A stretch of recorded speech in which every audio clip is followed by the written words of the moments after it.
Cheap tools are for chumps, say men who know tools and how to handle them, and the highest recommendation for Bonney wrenches is the kind of men who use them. Among America's finest mechanics, Bonney is simply another word for best. The Bonney story starts in 1877, or possibly 1876, depending on what source you use, when Charles S. Bonney founded C.S. Bonney Son in Philadelphia, Pennsylvania. They moved around quite a bit, eventually setting on Chestnut Street in 1883. Starting out with 6 employees, their initial products were small vices, including this weird one.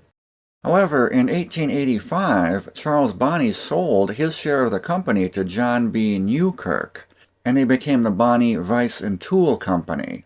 While Bonney did manufacture some of their own products, they initially operated as kind of a mail-order hardware catalog, shipping products from other vendors all over the world.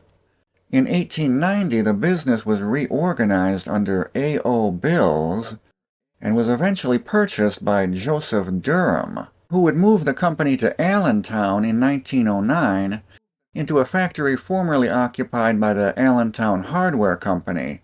Here they would greatly expand their drop forging capability, switching their focus to drop-forged wrenches. They had some odd products in those early days, like this alligator wrench, which they called the Always Ready wrench. And then, of course, they had to do a crocodile wrench, and a vixen wrench, and the jackrabbit wrench, and the masterpiece. It was a pipe wrench, a pipe cutter, and a regular wrench all in one. I wouldn't mind tracking one of those down someday.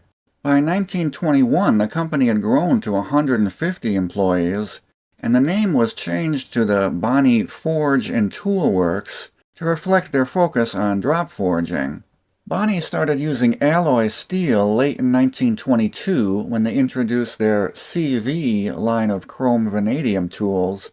Bonney claimed to have been the first to do this, but Armstrong had alloy steel in 1919, so that's debatable.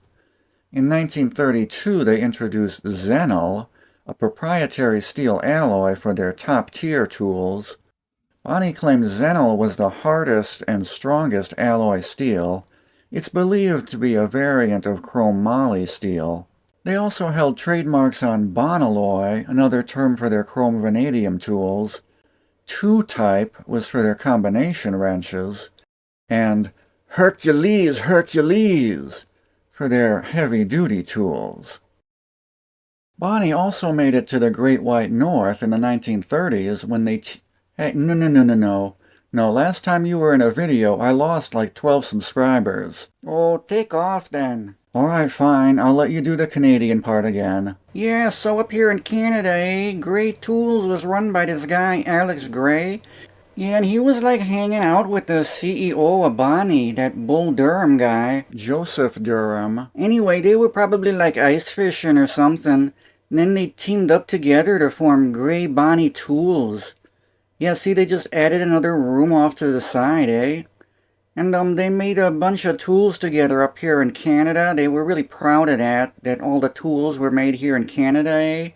And the partnership lasted like all the way up through the 60s. Gray gave Durham some bagged milk to try and sell back to the States, and it didn't go over too well, huh? So that's why they split up. Yeah, I don't think that last part was true. So, back in the United States, from the 30s up to the 50s, Bonney had greatly expanded their product line to a full line of mechanics' hand tools. And then, here's where it starts to get confusing. Bonney got purchased by Miller Manufacturing, a small conglomerate out of Detroit, Michigan, sometime between 1951 and 57. In 57, Miller built a new factory for Bonney in Alliance, Ohio, while keeping some operations active in the Allentown plant. Then, in 1963, they opened a new plant in Ayrshire, Scotland, under the name of Bonney Forge International.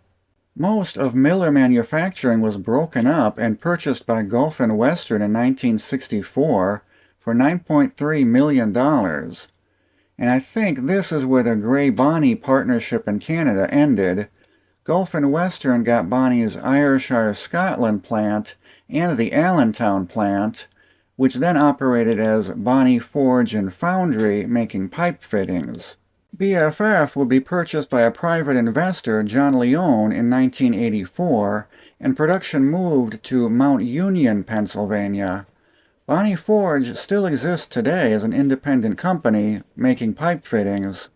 But what about the tools? We gotta go back to 1964.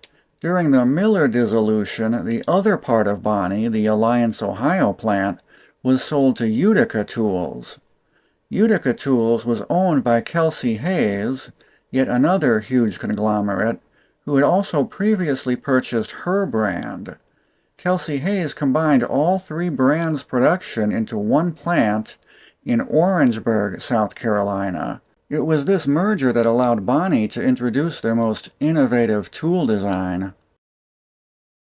In 1961, an engineer for Kelsey Hayes, Alfred Cavalier, designed a new broaching shape for 12-point wrenches and sockets. These sockets used a rounded lobe design, which was intended to grip the nut by the flats instead of the corners.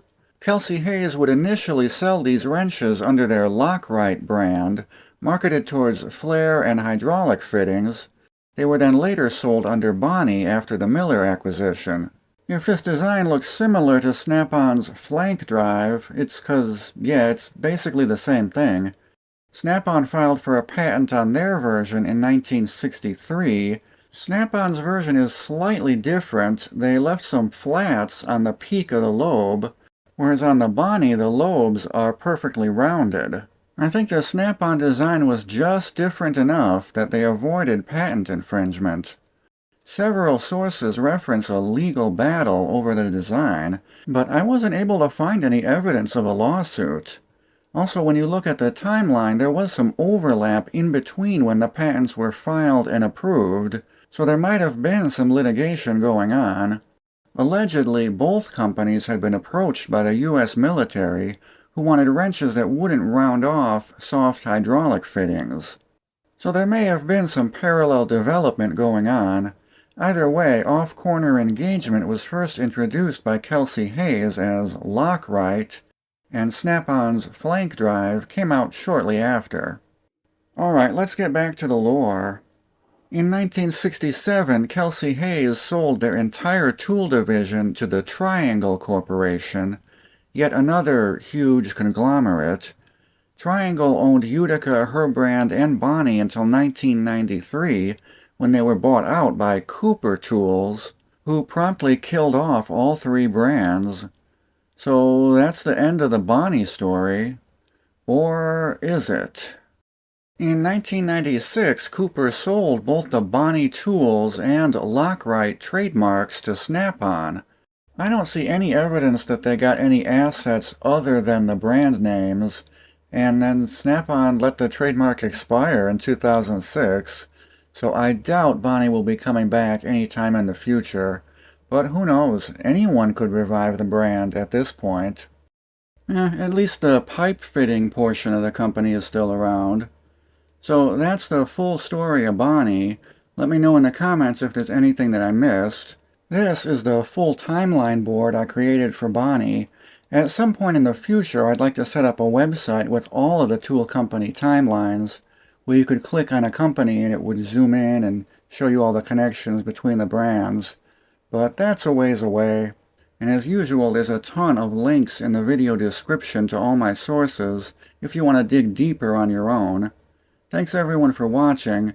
Be sure you're subscribed for the next episode. Tool Lore episodes drop every other Friday. And check out the channel memberships if you want to support the channel directly. See you later. Bye.